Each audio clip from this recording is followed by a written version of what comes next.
Welcome back to the channel, everybody. If you are new here, this is a series where I am playing Dartbot from level 1 all the way up to level 18. This is episode 3, so we're playing against level 3. And we're currently, as you would probably hope, 2-0 up. In this episode today, I'm going to share with you the exact technical things I'm working on in my throw. From the ground up, these are the things that I'm looking to work on to try and build a bit more of a consistent throw. And if you've watched episode 1, we got down in 17 darts, and if you watch episode 2, we got down in 41 darts. So I think we're lacking a bit of consistency. Let's get cracking against Dartbot level 3 here, and I'm going to start with talking about my hips.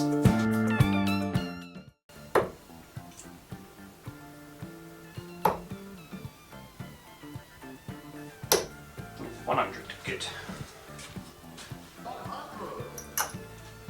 Earlier in the year, I had a lesson with Matt Edgar where we talked about everything from equipment all the way through to practice routines. But the bit, as a bit of an old golf nerd, the bit that I was really keen to absorb and listen to was the technical aspect of my throw. Like some of you, maybe I've watched all of the straight to the point darts videos, I've watched all the mission stuff.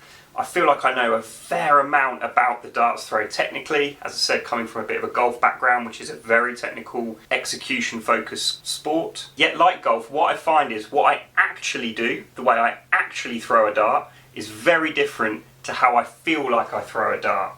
So I'm going to be working on a few things today, and we've started quite well here, but I'm going to be working on a few things that I hope can, over the next, 3 to 6 months, take my darts to the next level. The key thing that we were talking about was my release, and we were talking about how the dart comes out my hand and how my hand travels down and through the target line. I know from some of my streams that many of you have even noticed when I'm throwing well and when I'm not.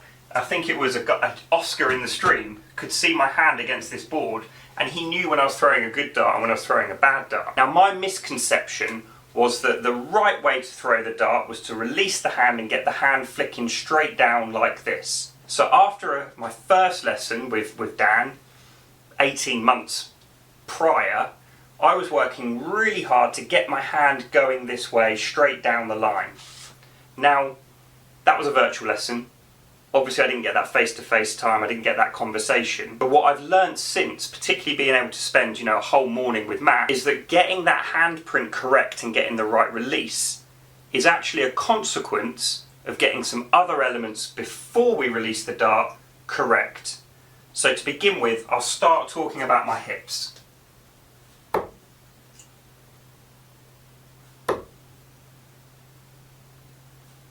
Ooh, 100 again. Good last one. The second one, that was the bad one, but the third one was really good. So yeah, talking about the hips. So, one of the things that I do, and this came out in one of my previous videos, was my hand sometimes tucks under the dart. So my right hand, as I release, tucks under. And the reason why that happens is a couple of things, but the first part, if we're working from the ground up, was to do with my hips. So where I stand with my hips, I actually open and rotate my hips around here. And I'm very chest on, almost, Simon Whitlock. I can't compare myself to any professional darts players, but very Simon Whitlock-esque. And as I bring the dart up then, I'm actually throwing across the line. And you could see that I was throwing across the line. So if I got my timing right, I would be able to release the dart and get a nice full release. But when I'm having days, or darts and days, where the dart is coming out the hand slightly too late, particularly with me, I'm then, because I've got relatively good hand-eye coordination, right, and like many of you, played, sport at a good level, whether it's football, or, for me it's golf, tennis, cricket, whatever it may be, baseball to our American listeners, it's because then I'm throwing across the line, I realise that dart's not going to go straight. So I'm trying to save it with my hands. I'm trying to save it and get it to go straight with my hands. And obviously then we go from having to get the dart, obviously the release really good, to absolutely amazingly perfect for the dart to go straight. And that then is the first piece of the puzzle for me, is can I get my hips a little bit more squarer, right? And then bring the dart up instead of being rotated over here. That then in essence will stop me throwing more across the line and will allow me to just, as they say, you know, keep things simple, back and forward, down a straighter line. Or at least not having that tension in my back and in my hips trying to push me that way. Let's give it a go.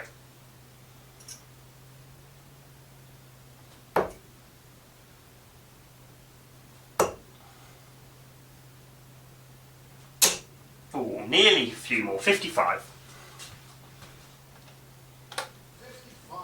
So getting that base a little bit more square and not rotating as much helps me, and I've worked on this in the past and it helped, and then I've slipped back into bad habits. I could see it in that previous video. It was blatantly obvious.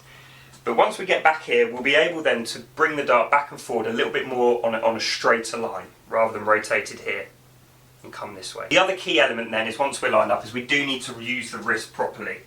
And because I'm spending so much time trying to save the dart, I'm not really utilising the wrist properly. A lot of my power is coming from my shoulder.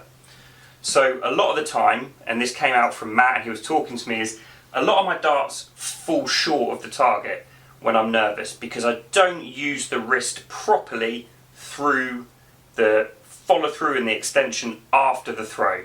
And of course my rotation in my hips and in my body was limiting that, but even when I've got that in a good place, the only way I can get that dart up and into the target is by throwing it even harder and even harder. And I notice this when I'm playing in tournaments and I'm nervous, I am dropping low and my dart is almost pointing in the board vertically. It really is coming out the sky and landing vertically upwards. And that is because I'm not using my wrist properly. So how do we do that? So what we're looking to do and what we're looking to work on, and again, as I get nervous when I'm on stream, when I'm in competitions, I do fall back into bad habits. I am, 2 years into this sport, I am not kind of where I want to be, but we're going to be working on it, and this is kind of what I'm trying to unlock through the wrist. So we get lined up here, and then what we're looking to do, and the feeling that Matt wants me to feel, is like I'm casting a rod, like I'm casting a fishing line. Now of course I don't actually throw the dart like that, but to go from this real push and then where it twists under to over the top and casting, I noticed two things. Firstly, a bit more consistency in flight. I don't get that one dropping in. When I'm throwing well, I'm releasing well.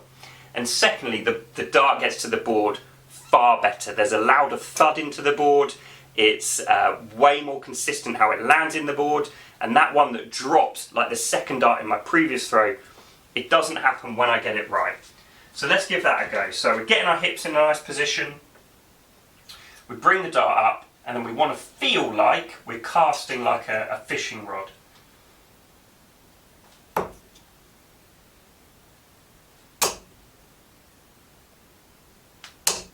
Okay, that last one a little bit under, but no, really happy with that. 60, all above the treble bed. That is what I'm looking for. I'm really, really happy with them. I feel I've been very serious this video, because I'm trying to really articulate some of these technical pieces in a way that I've obviously interpreted and then trying to explain to you guys. So, no, I'm really happy. That was good. 60, let's get that in. Maybe could have gone for 25 with the last ball. Should have gone at the ball, sorry for the last, but anyway. Another way to really think about that is feeling like the thumb, as we're throwing, that the thumb comes up and over. Comes up and over. Now you're never actually going to throw the dart like this. You're obviously going to be releasing here, and as the thumb comes up and over. But for me, originally, I need to look at the camera, not look at myself. Originally, I was pushing like this to get power, trying to get the dart to the board, and we want a smoother action over the top where the thumb comes up and over, feel like we're casting a rod. That's what we're working on here. Those are the two key things that I believe, and of course if anybody wants to disagree and wants to put comments in about some of the things you've seen in my game or things that you think I should be working on, I'd absolutely welcome those. Of course, I'm doing this in public. I really want you to let me know what you think. But from the two lessons I've had, obviously the first one was all about the fundamentals, and we talked about that in previous videos. I just need to get myself a little bit more this way rather than coming across, and then we want to be casting a fishing rod with 102 left.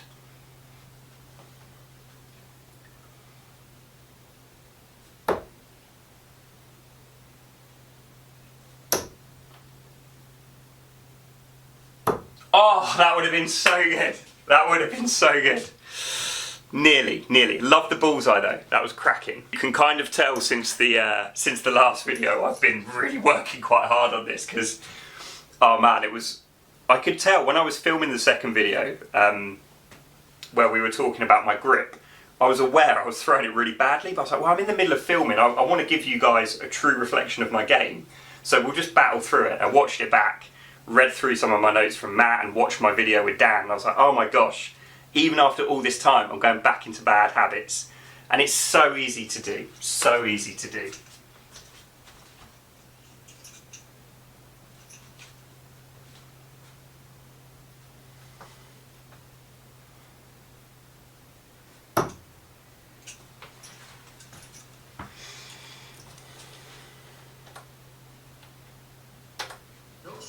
In the wrong bed.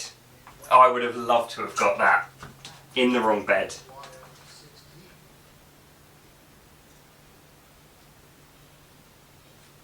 There we go. Yes. That is more like it. That is 3-0 up against Dartbot. Okay, one leg, level 3, whatever. But no, that is exactly what we want to feel like. I got that spot on. It's reached the board at a good pace. The dart, as you can see, is set up really how I like it. Remember at episode 1, sitting up vertically, and I got myself in a really good position and released the dart well. I'm actually giving myself praise. I find through my videos when I watch back, I kind of self-deprecate, is that the right word? But no, feeling really good about that. So that was 22 darts and, you know, almost 18. So I will take that. So there we go, yeah, down in 22 darts, 68 average, we're 3-0 up against Dartbot here. Just to summarise this video, getting those hips in a squarer position and not over-rotating. Again, this is super specific for me. And then feeling like when we're in a good position, we get down the line here, instead of right over here, we're here. We can then release the dart properly through the target, coming up and over. We're not actually doing that, but we feel like we're coming up and over rather than pushing the dart with that open hand like that. We're back. After episode 2, where we were not back, we are now back. A final comment that I do just want to say then, so we've talked about hips, we've talked about release, but the mindset. Now, I've got to make sure that I remember that I really love darts. I love practicing, and I really need to make sure that at all times I'm enjoying the process. When you change your technical part of any technical part of your throw, of your golf swing, of your cricket shot, whatever execution-based sport you're playing, it is not going to be a linear improvement. More often than not, you will drop down before then you pick up. So the idea is to make sure your ceiling goes higher. We want to higher our ceiling. We're not worried or interested in having a linear, you know, gradually getting better. It's going to be up and down, but we want the ups to be as high as possible. So just really, note to myself, probably more than you guys, make sure, as been a bit serious in this video because I've been trying to really talk through some of these technical pieces, but just make sure we are really enjoying the darts, as we are, and if we do, because I even smiled in this one, we'll throw darts like this. That concludes this video here. Thanks for all your support in the previous ones. It's been really cool putting this together, and we've got loads left. Next episode we're going to be talking about the difference of playing online and playing in a venue, and is online darts really worth it? If you enjoyed the video, please make sure to hit the like and the subscribe button to support my work here. I will be back with more videos very soon. Whatever you do, take care, look after yourself, and I'll see you in the next one. Finally, if you're looking to watch episode 5 talking about physical darts in venues versus online darts, you can watch that up here. Or if you are looking to watch me play in a venue and actually see what maybe the ADC is like, down here somewhere you'll find one of my latest vlogs. Whatever you do, as I said, and I reminded myself, enjoy the darts, enjoy playing this beautiful game, and I will see you in the next one.